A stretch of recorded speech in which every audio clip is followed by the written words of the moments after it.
Sporting Journal Radio, presented by Onyx. Next here on the show, we're going to talk parenting tips with Erik Osberg from Ottertail Lakes Country. Erik, I could have sworn it was a school day the other day, and I saw you out on the ice fishing with your kid, and I know it was his birthday. Was that a weekday, or did you take him fishing for his birthday, or what? Well, just so you know, that was an old picture. That wasn't of that day. Oh, and all right. And as long as you bring it up, my wife is a principal. Okay, so my kids never get out of school. Like if they're like, they have to have a fever of 100, and we have to have witnessed the vomit. Right? Like they can't. Like I want to take the boy up to the Rainy River in March or late March or early April. But it's got to be a weekend because he can't get out of school because my wife's a principal. So no, I did not. He was not skipping school. Well, I got a couple of dates for you to come up to the Rainy River, April 5 and 6. Well, yeah, we're having our 500 show party up there. You should definitely. There you go. It's during the week, though, so I'll write you a note. I'll tell you what. I can come up during the week. It's just my boy can't, which is okay. Well, I'll tell you what. I'll throw up, and then you take a picture of Willie and make it look like he's throwing up, and I'll Photoshop it so it looks like it's him doing it, and we'll send it to your wife, and I'll get him out of school for you. Okay, now I'm in trouble with the wife. Good job. Well, it's my fault. I brought it up. It's my fault. We're gonna be teaching classes up there. There's gonna be some education going on, so we'll make it worth his while. We'll tell him happy birthday for us first of all. We will. Thank you. That kid loves to fish, and it could have been a recent picture because ice fishing isn't over yet, is it, Erik? Ice fishing is not over in Ottertail Lakes Country. There's good ice. We were out this weekend, and I did not have an extension. I was using a pistol bit, and I like every inch of that auger is what it took to get down to the bottom. And as long as the snow is kind of settled, there's still slush. There's still, it's been a hard winter as far as moving around goes. But there might be that. There you go. Yep, we were out with Randon. There's 3, dare I say, 4 weeks of ice fishing, depending on obviously what the temperatures do. But there's a lot of ice, and it's going to be a while before it's gone. Well, I know you guys have been targeting tullibees out there. We've talked to Randon about it a little bit too. And did you guys take some veterans out? We took some hospital workers out. We took some healthcare heroes out. That's so our local hospitals, so Perham Health, Tri-County Health, and Lake Region Health, we're connected with American Heroes Outdoors. And so our idea this year was, hey, let's do something a little bit different. Healthcare workers have had a pretty rough stretch over the last couple of years. Let's give them a day of thanks and appreciation and get them out of the office, so to speak. And so, yeah, we took 9 or 10 healthcare workers. There you go. Took 9 or 10 healthcare workers out and had a blast. And it was, they were so, and if you've been around veteran events, right, where the veterans are very appreciative and they keep saying thank you and thank you and thank you. It was the same bit. It was the same deal. They just felt very fortunate, and the fish cooperated, and it worked out. That's great. Well, and it looked like you guys were fishing tullibees, I think, on that trip. Was that? Well, on that trip, we were fishing bluegills. We were primarily bluegill focused, and we caught enough for a fish fry for lunch, which is always a good thing. So we had fresh fish right on the ice. And then over the weekend, Saturday morning, we went and we had Randon had a bachelor party. He was entertaining a bachelor party for a guide trip, and I was his first mate, so to speak. Oh, sure. And that morning we targeted tullibee, and we had 13 guys, and all of them except for 3 caught at least one tullibee, and that's. Wow. Again, I know you and Randon talked about this already, but if you've never targeted tullibee, it's a hoot. It's a blast. They're hard fighting fish. They're in deeper water. It's different. It's interesting. It's just a nice change of pace, especially this time of year. Well, and especially this time of year when you can't target, say, walleyes.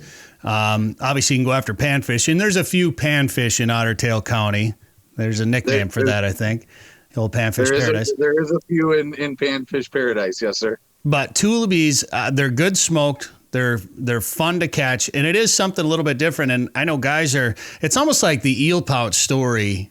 Tullibees are becoming more popular as a target fish. I think people are just starting to look at, and especially as catch and release becomes more and more popular with younger generations, I think they're looking at every fish is fun to catch, and the challenge of trying to target that fish, because they all have different habits and tendencies. So sometimes you have to change your presentation up a little bit, try a different bait, fish on the bottom, fish suspended. For tullibees, I'd imagine you were in probably deeper water, fishing somewhere in the middle of the water column, I bet. Yeah, we were in 68 to 70 feet of water, and the fish were anywhere from 30 to 50, 60 feet down. And I'm not good at catching tullibees. I don't have the magic touch. Some people do. The funniest part was, so we had this, it was a bachelor party. So there was 3 guys that showed up a little late, if you know what I mean. Right? Like, we started in the morning, and there was 3 guys that decided, you know what, I need more sleep. Maybe they've got a picture we could use to get Willie out of school. Exactly. So these 3 guys, I had mentioned 3 guys hadn't caught a tullibee, and so these 3 guys roll in, right? Like they're just out of bed, and one guy had been working his flasher so hard for hours, and he just couldn't get one to bite. And one of these guys comes over and sits down and picks up a rod, and two strokes of the wand, and boom, he's hooked up. And we're like, see, it's better to be lucky than good sometimes. But it was especially when you're on a multiple day trip, right? Like you're fishing Friday, you're fishing all day Saturday, whatever it is. That morning tullibee bite is just a nice change of pace. Just to try something a little bit different, and then you can go back and target those bluegills and crappies. So I haven't been to any of the sports shows in Fargo for a number of years since I lived up there, probably. But we always had a fun time at the Sportsman Show there at the Fargo Dome, and I just remember Twiggy, the water skiing squirrel, is who I always remember. That was always kind of the big thing. They'd come into the radio stations with this squirrel and be like, "Yeah, this squirrel's going to be water skiing." Brian Chin would come by. The squirrel's going to be water skiing later today at the Fargo Dome. Like, huh? But I didn't see Twiggy this time around in some of the promotions for it, but I did see a talking otter. There was a talking otter. Your inner otter was at the Red River Valley Sportsman Show, and was happy to be there. And that's, we don't typically do a lot of sportsman shows, but we thought that, hey, let's try something different. And it's, as people were walking through the place, it was fun to see people we knew, connect with people we didn't know, and just try to share the plethora of things to do in Ottertail County that are outdoor related. So in the summertime in Fargo, the town was like a ghost town because everybody would go to Lakes Country and head to places like Ottertail County, go to their lake cabins, go to their friends' places, or go to a resort. And a lot of those plans are being made now. So if somebody wants to come up and spend a weekend or a week up at one of those 1,100 lakes or so that you got up there in Ottertail Lakes Country, now's the time to plan that, isn't it? Yeah. What did I say off camera? If you plan on coming here in the summer, you better plan now. Yeah, don't wait. Yeah, there's openings at local resorts, and but the one thing I would add is most of the openings most people book from Memorial Day to Labor Day, right?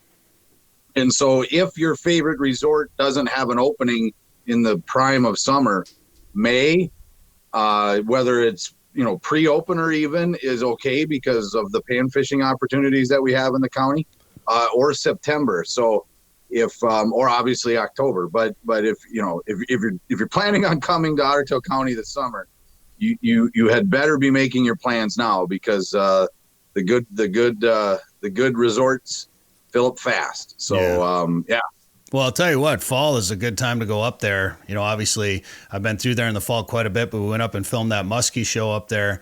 And The North Shore, I think, gets a lot of the attention when it comes to the leaf colors and the changing of the colors in the fall. But I'll tell you what, you got plenty of trees that change colors in Ottertail County. And with some of those fall fishing or hunting opportunities there, that's a pretty neat destination in the fall, too. I lived in Duluth. I love Duluth. I love the North Shore. But I would put that Pelican Rapids to Dent, Maplewood State Park. If you're into that fall vibe, fall colors, whether it's fishing or hunting or hiking or biking or whatever it is, Maplewood State Park is, in my humble opinion, top 5 for fall colors. And again, you're close to Pelican Rapids, you're close to Dent, you're not far from Perham, you're just north of Fergus Falls.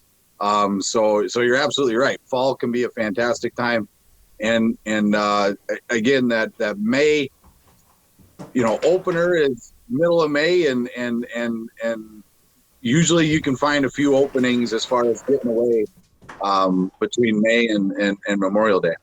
Well, Erik, if somebody wants to plan a summer trip, maybe a fall trip, or a late ice fishing trip, and they want to bring Tiny along and her bone that she's whipping around the room right now, what should they do? They could go to ottertaillakescountry.com and they can find their inner otter there. Hear more at sportingjournalradio.com or wherever you get podcasts. Looking for winter adventure?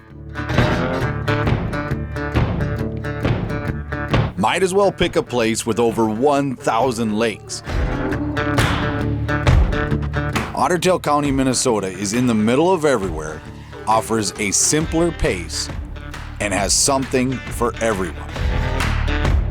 Find your inner otter at ottertaillakescountry.com.